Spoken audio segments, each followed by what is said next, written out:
Torino 21 ভাল লাগে, but Torino 21 এত প্রাইস দিয়ে কিনতে যাচ্ছেন না, তাই তো? প্যারা নাই, চলেন আজকে এইটার একটা খুবই সুন্দর অল্টারনেটিভ আপনাদেরকে দেখাই। অ্যারোম্যাটিক্স প্লাটিন ব্লাঙ্ক।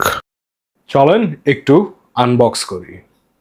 ওদের যে বক্সের ডিজাইনটা দেখেন কি সুন্দর ক্লেভার ভাবে করছে, যে বক্সটা খুললে অ্যারোম্যাটিক্স লেখাটা আরো সুন্দরভাবে ভেসে ওঠে।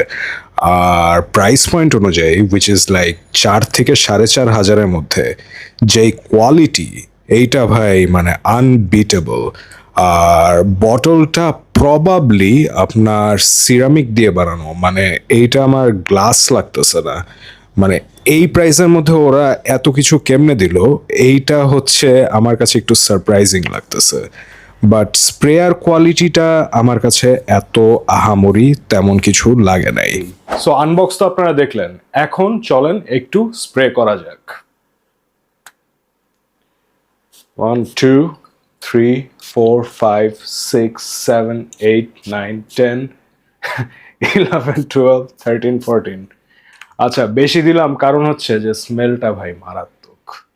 মানে এইটুক আমি আপনাদেরকে বলতে পারি। একটু ড্রাই ডাউন হোক, চলেন একটু স্নিফ করা যাক।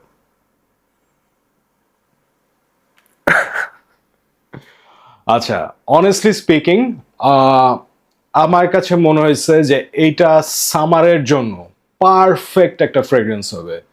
কারণ হচ্ছে কি ভাই, এইটার থেকে যে স্মেলটা পাওয়া যায়, মানে আমি যেটা ফিল করি সেইটা হচ্ছে ওই যে আপনারা ছোটবেলায় কেএফসিতে ভার্জিন মোহিতো খাইছেন, ওই ভার্জিন মোহিতোর যে একটা ফ্লেভার আছে না, ওইটার ভিতরে যে আবার একটু মিন্ট থাকে, আবার একটু স্প্রাইট থাকে, আবার ওই যে বিভিন্ন ধরনের পাতা টাতা থাকে, ওইটার যে ফ্লেভার এক্স্যাক্টলি আমার ওই রকম লাগতেছে।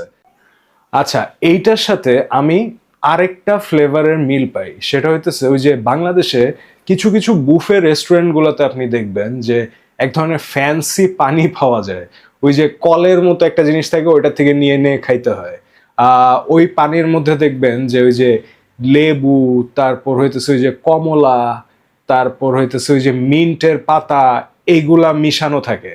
ওগুলার নাম জানি কি, টনিক ওয়াটার বা detox water, something like that. So ওইটারও একটা ফ্লেভার পাওয়া যায়।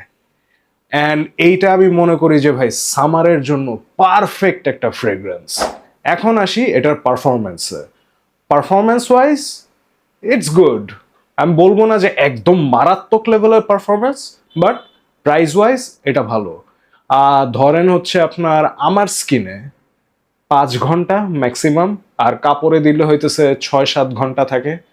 আর প্রজেকশন ওয়াইজ ফার্স্ট 1 আওয়ার খুবই ভালো থাকে, তারপর আস্তে আস্তে স্কিন সেন্ট হয়ে যায়। এখন is it worth it? Well, it is. French Avenue and Aromatics এই দুইজন কোলাবোরেশন করে এই পারফিউমটা আনছে, এটা কি worth it? Well, price point অনুযায়ী যদি আপনি চিন্তা করেন, আর এইটার যে ওজি ভার্সন টরিনো 21, ওইটার প্রাইস যদি চিন্তা করেন, এটা 200% ওয়ার্থ ইট। আমি কি ফিউচারে রাখবো? সামার আসলে আমি এটা বারবার রাখবো, এত জোস লাগছে আমার। মানে ইউজুয়ালি যেটা হয় যে ফ্রেশ পারফিউমগুলা একটু বোরিং হয়, মানে হইতেছে সবগুলাই দেখবেন একই ধাঁচের, বাট এটার একটা ভাই ব্যাপার আছে, একটা কিক আছে। সো আমি এটা ডেফিনেটলি রাখবো।